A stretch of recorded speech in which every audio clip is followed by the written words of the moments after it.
Hello student, good morning. आई hope कि आपको last lecture में हमने जो नेचुरल रिसोर्सेज की डेफिनेशन की थी और नेचुरल रिसोर्सेज कौन कौन से होते हैं उसके बारे में पढ़ा था, लैंड रिसोर्सेज के बारे में पढ़ा था और यूज ऑफ लैंड के बारे में पढ़ा था। आई होप कि आपको ये सारा समझ आया होगा। आज हम नेक्स्ट जो नेचुरल रिसोर्स है हमारा सॉयल, उसके बारे में पढ़ेंगे। जो मिट्टी है वो भी एक कुदरती साधन है।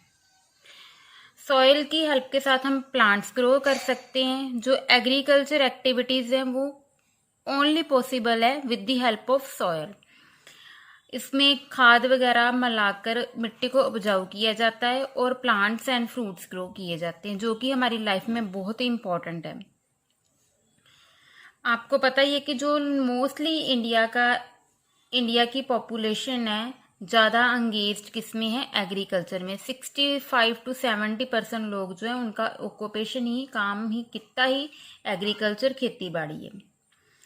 जो सॉयल है वो भी डिफरेंट प्लेसेस पे मिलती है, डिफरेंट तरह की। फर्स्टली इसकी डेफिनेशन देख लेते हैं। It is essential resource to grow plants and crops. ये बहुत ही इंपॉर्टेंट रिसोर्स है प्लांट्स को ग्रो करने का और क्रॉप्स को ग्रो करने का। नेक्स्ट हम करेंगे टाइप्स ऑफ सॉयल, कि सॉयल कितनी तरह की होती है। सबसे पहले आ जाती है अलूवियल सॉयल। ये कौन सी सॉयल है जहाँ पे जो खेती करना, क्रॉप्स को उगाना आसान होता है। 45% जो एरिया है इंडिया का, वहाँ पे ये वाली सॉयल मिलती है और वहाँ पे जो खेती बाड़ी है वो भी अच्छे तरीके से की जा सकती है। नेक्स्ट हमारी आ जाती है ब्लैक सॉयल। इसको रेगुर और कॉटन सॉयल भी बोलते हैं, because this type of soil is highly suitable for cotton growing. ये कॉटन ग्रोइंग के लिए मोस्ट सूटेबल है। जे हमारी कंट्री में 16.6% एरिया है, वहां पे जे वाली सॉइल मिलती है। जैसे क्या हो गया, मध्य प्रदेश हो गया, महाराष्ट्र, कर्नाटका, आंध्र प्रदेश, गुजरात, तमिलनाडु, जे वाले एरियाज में जे वाली सॉइल मिलती है। और जहाँ पे क्रॉप्स भी कौन किस किस तरह की हो सकती हैं, लाइक कॉटन, वीट, ज्वार, जे वाली जो सनफ्लावर, ऐसी टाइप की हम जो क्रॉप से जहां पे ग्रो कर सकते हैं। नेक्स्ट हमारी आ जाती है रेड सॉइल। रेड सॉइल जो है 10.6% एरिया इंडिया में जो जहां पे रेड सॉइल मिलती है। इसमें जो मैग्नीशियम, नाइट्रोजन, जे वाले ऑर्गेनिक मैटर जो है बहुत कम होते हैं। और जहाँ पे जो जे वाली जो सॉइल है ज्यादा सूटेबल नहीं होती क्रॉप्स को ग्रो करने में। जहाँ पे कर सकते हैं with the help of fertiliser, wheat, cotton, pulses, ऐसे ही चीजें जो है हम ग्रो कर सकते हैं। और ये ज्यादातर कौन कौन से एरिया में होती है, महाराष्ट्र में, कर्नाटका में, आंध्र प्रदेश, मध्य प्रदेश, बिहार, उड़ीसा, ये वाली जे इस टाइप की सॉइल जो है जहाँ इस एरिया में से मिलती है। नेक्स्ट हमारा आता है डेजर्ट सॉइल। जे वाली सॉइल कौन कौन से एरिया में पाई गई है, राजस्थान हो गया, पंजाब, हरियाणा, कुछ पार्ट्स गुजरात के है, वहां पे भी जे वाली सॉइल मिलती है। टोटली जो 4.3% एरिया इस सॉइल के साथ इंडिया का गिरा हुआ है। और इसमें जो वाटर रिटेंशन की कैपेसिटी बहुत कम होती है।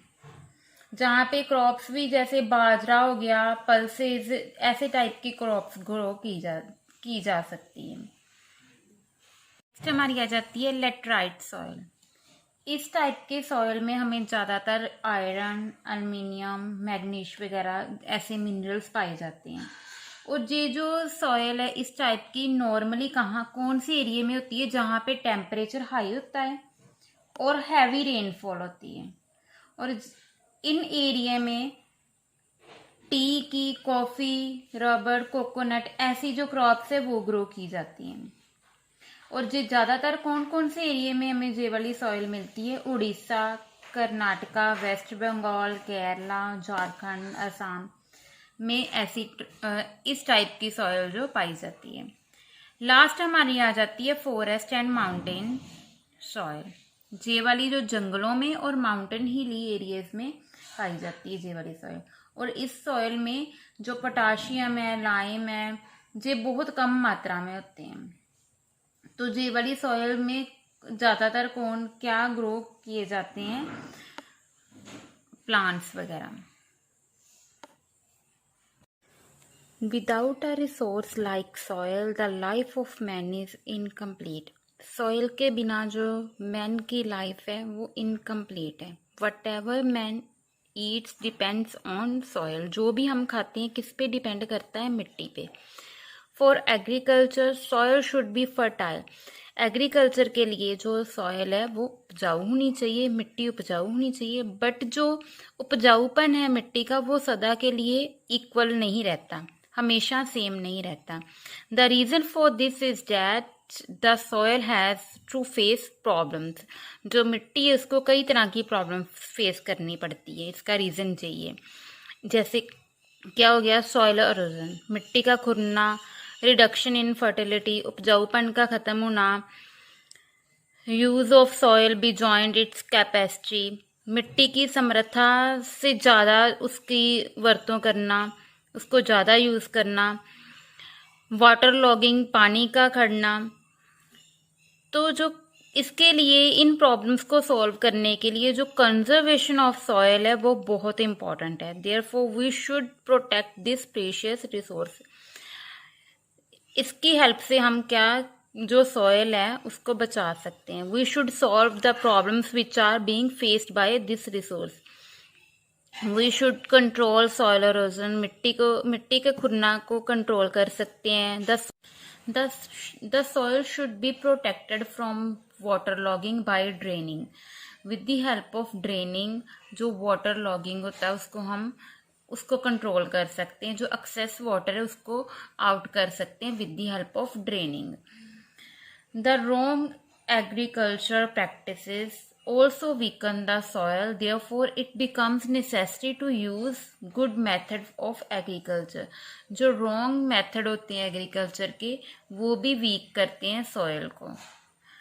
और हमारी ये ड्यूटी है कि हमारी ये ज़रूरत है कि हम गुड मेथड यूज़ करें एग्रीकल्चर के लिए। The fertility of the soil can be maintained and use for a longer time if this resource is used wisely and carefully. अगर हम इस रिसोर्स को केयरफुली यूज़ करेंगे तो जी हमारे लिए लॉन्ग टाइम तक मेंटेन रह पाएगा। नेक्स्ट हम करेंगे वाटर रिसोर्स। जो वाटर है वो भी हमारे लिए बहुत इम्पॉर्टेंट है। हम क्या, खाने के लिए, कपड़े वॉश करने के लिए, इरिगेशन के लिए, सबके लिए जो वाटर है बहुत ज़रूरी है। Consumption of water is in the world पे इसको कंज्यूम किया जाता है। Sources of water for man के लिए जो सोर्सेज हैं वाटर के, रेनफॉल, बारिश, rivers, canals, ponds and underground water. And the conservation of water resources is also important. ये जो वाटर के रिसोर्स हैं, with the help of this resources we can maintain our human activities as well as cultural activities. हम क्या है कि जो भी एग्रीकल्चरल एक्टिविटीज़ को भी इसकी हेल्प से मेंटेन कर सकते हैं, क्योंकि जो पानी है हमारे लिए बहुत इम्पोर्टेंट है। अगर हमने कोई प्लांट्स वगैरह ग्रो करने हैं, पीने के लिए इम्पोर्टेंट है। पानी के बिना हमारा जीवन अधूरा, हम जीवित नहीं रह सकते। तो पानी को भी एक अच्छे तरीके से यूज़ करना चाहिए, क्योंकि अगर हम पानी को प्रॉपरली यूटिलाइज करेंगे तो ये वाला रिसोर्स हमारी नेक्स्ट जनरेशन के लिए कायम रह पाएगा। अगर हम वेस्ट करेंगे तो ये ख़त्म होता जाएगा और फिर जो कमिंग जनरेशन है उसके लिए ये कठिनाई बन जाएगी ये चीज़। लास्ट हमारा रह जाता है नेचुरल वेजिटेशन। नेचुरल वेजिटेशन क्या है? It depends on climate, types of soil and height of the place from the sea level. जो नेचुरल वेजिटेशन है ये भी गिफ्ट है नेचर से, जिसको हम ये किस पे डिपेंड करता है? क्लाइमेट पे, सॉयल पे और अदर फैक्टर्स होते हैं उस पे। तो ये क्लाइमेट है जो बहुत इंपॉर्टेंट फैक्टर है। The climate is mainly combination of humidity and temperature. ये क्या है? बारिश के और जो तापमान उसका मेनली कम्बिनेशन है। टाइप्स ऑफ वेजिटेशन, कितने टाइप्स की नेचुरल वेजिटेशन और फॉरेस्ट हैं। एवरग्रीन, जो क्या एवरग्रीन फॉरेस्ट वो हैं जो सदा हरे रहते हैं, पूरे साल में इसके जो प्लांट्स के इस टाइप के जो प्लांट्स होते हैं उनके लीव्स शेड नहीं करते, वो सारा साल हरे ही रहते हैं। नेक्स्ट आता है डेसिडियस, ये वाले जो इस टाइप के फॉरेस्ट होते हैं, इसके ट्रीज जो हैं वो एक सीजन में अपने लीव शेड कर देते हैं और दोबारा स्प्रिंग सीजन में होते हैं, और जो ज़्यादातर कहाँ पे, साउथ इंडिया में ये वाले फाउंड किए गए हैं। नेक्स्ट आता है डेजर्ट वेजिटेशन वहाँ पे होती है जहाँ पे लो रेनफॉल होती है, due to lack of rainfall ये वाले जो इस टाइप के जो वेजिटेशन है वो पाई जाती है। This type of vegetation is available in Rajasthan, Gujarat and some part of Haryana, कुछ इलाके हरियाणा की है वहाँ पे ये पाई गई है। नेक्स्ट आता है मॉन्टेनियस और डेलेटिक, जो डेल्टा टाइप और माउंटेन टाइप की वेजिटेशन है ये कहाँ पे मिलती है हमें, माउंटेन टाइप की हमें मिलती है जम्मू एंड कश्मीर में, हम जहाँ ये ज़्यादातर कहाँ पे होती है, हिमालय के ऊपर। और जे वाले जहाँ पे जैसे हो गया पाइन, इस टाइप के जो मैपल, इस टाइप के ट्रीज फाउंड किए जाते हैं। और we get many type of fruits like apple, almond etcetera. और डेल्टिक नेचुरल वेजिटेशन, ये जो इस टाइप की वेजिटेशन कहाँ पे फाउंड होती है, कोस्टल एरिया में। This type of vegetation is available in the deltaic parts of Ganga, Brahmaputra और सम रिवर्स ऑफ साउथ इंडिया की रिवर में ये वाले जो है वेजिटेशन पाई गई है। इम्पोर्टेंस एंड इट्स कंजर्वेशन, जो नेचुरल रिसोर्सेज हैं वो हमारे लिए बहुत इम्पोर्टेंट है।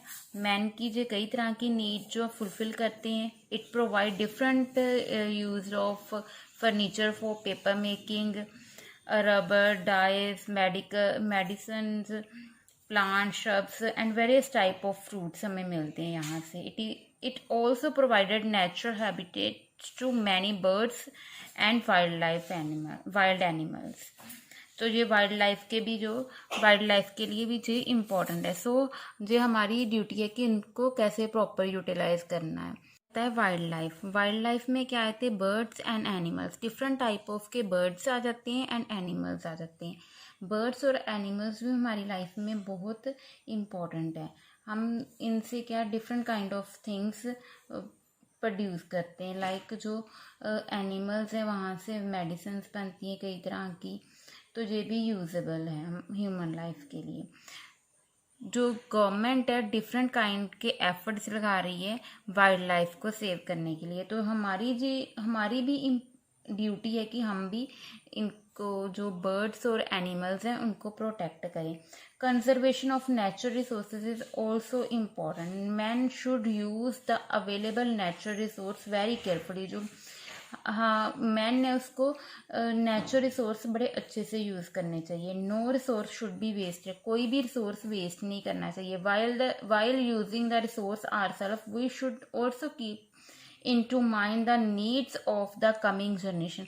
हम जब रिसोर्स को यूज़ करते तो हमारे माइंड में ये चीज़ रहनी चाहिए कि जो नेक्स्ट जनरेशन है उसने भी इसको यूज़ करना है, तो हमें प्रॉपर यूटिलाइज करना चाहिए गुड मैनर के साथ। जो भी नेचुरल रिसोर्स है उनको वेस्ट नहीं करना चाहिए। आई होप कि आपको सेकेंड चैप्टर जो नेचुरल रिसोर्स हमने पढ़ा है वो समझ आया होगा। If you have any problem then you can ask me. Thank you student.